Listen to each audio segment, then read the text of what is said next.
Hi guys, PJ here. Today we are working on a 2015 BMW 3 Series and we are fitting a dash cam to it.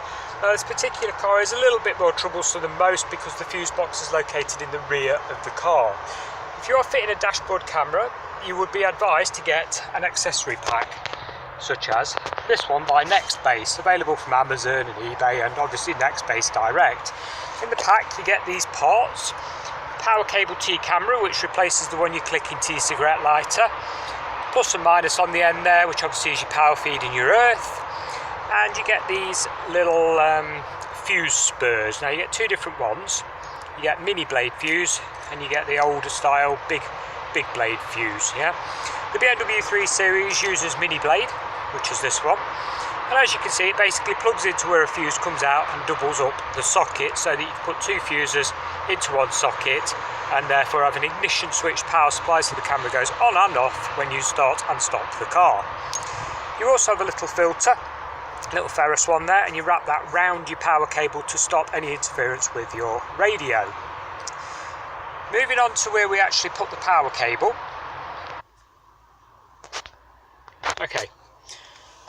So this particular one, I've already ran the power cable and fitted it. I was a bit short on time today, but as you can see, there's the ferrous filter, and all you quite literally do, they pop open, they're on little clickers, so they open up, and then you wrap the power cable around it. So lay it across it, wrap it under it, and then out the other side.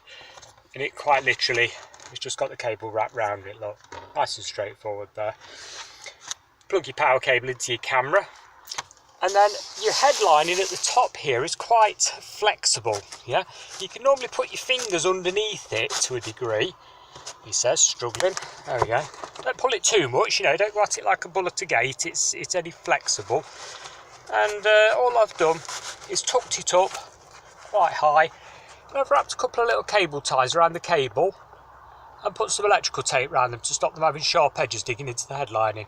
That's just to support them above the headlining.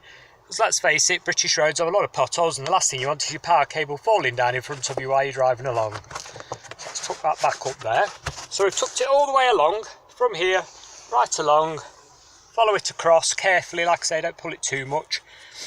And then when you get to your screen pillar here, you've got to watch for airbag sensors and stuff, so you don't take this off. What you do, the rubber seal on the edge here, you can pull away. Now if you start down at the bottom, sort of here next to the side of the dashboard, you can pull it, just pull it off, look, all the way up, and then your power cable is tucked behind here. Like I say, be careful of airbag sensors and stuff, and all I've done is tucked it down this edge here and up and under, so it's shoved right in, and then we run it down here like so. Your next step when you get to here with your power cable is to pop this end panel off. Now to do that you want a plastic leverage tool. You do not want a screwdriver, you will damage the trim if you use a screwdriver, it's only plastic. So get a plastic leverage tool. This particular one's a Bojo tool. These are like £1 off eBay or whatever, they're not dear. You could use a plastic scraper as well, anything will do. And all you literally do is pop it in and just sort of work your way around the edge of it. You'll hear it pop, look, there we go. And off it comes on little pegs, look. When you've got access to that corner, you can do your earth wire. There's my black earth wire, that basically on this kit is this wire here, yeah? And all I've done is earthed it to the bolt. So I've took the nut off, there's two that hold the dash in, one here and one here. I've undone the nut, take the nut off, put your little earth crimp behind it, put the nut back on again, and that's nicely earthed, okay? So the only wire you've got left now is your red power cable. Now this one takes a bit longer. This whole job's going to take you around an hour to an hour and a quarter. Now your power cable, we have actually tucked everything up and taped it up, look, put it out of the way safely. Run your power cable down here, under here, till you get to sort of this area, yeah? So we've got the power cable running down there, look. This piece of trim just pops off, you just pull it. And there's our power cable, and we've shoved it right down there under the padded carpet, all the way along, right under the car to the back seat. So this is the back seat area. There's your your pillar. It's tucked up under here, all the way along, under the edge of the seat, and then it goes down this crevice here. Push it behind the seat belt, yeah, otherwise your seat belt will pull it out when you put your seat belt. So right in here. Now this is where it differs slightly. This is an estate version, a touring version. If you've got a saloon, you've got to push it up and under the parcel shelf and drop it down through one of the holes under the parcel shelf. Because on the saloon, the parcel shelf is steel, so it's not an easy access. It's very, very fiddly, and it will take you a while to get the cable from here, down the side of the seat, to come out into the boot area. It is very, very fiddly and annoying.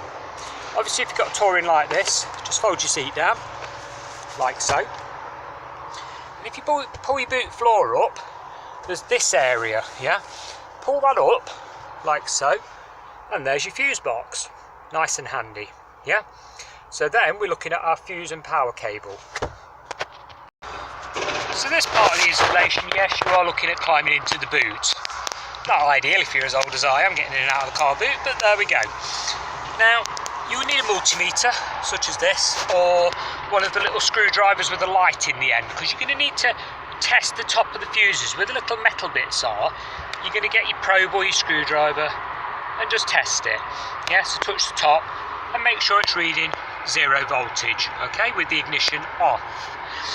Once you've found a suitable accessory fuse, as in do not use something for the ABS or airbags or anything like that, make sure it's an accessory fuse, you can then go ahead and turn the ignition on and retest the fuse and make sure it comes up at roughly 12 volts or thereabouts. It could be 11 point something or 12 point something, and that shows it's powered up with the ignition.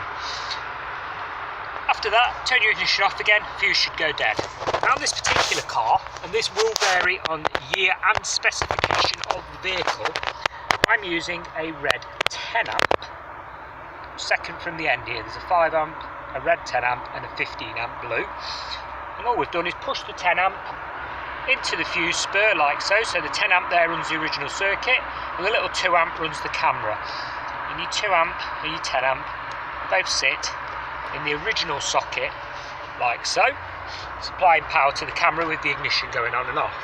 Tuck your cable along where the cable line runs and put a little cable tie around to keep it nice and secure where it comes out.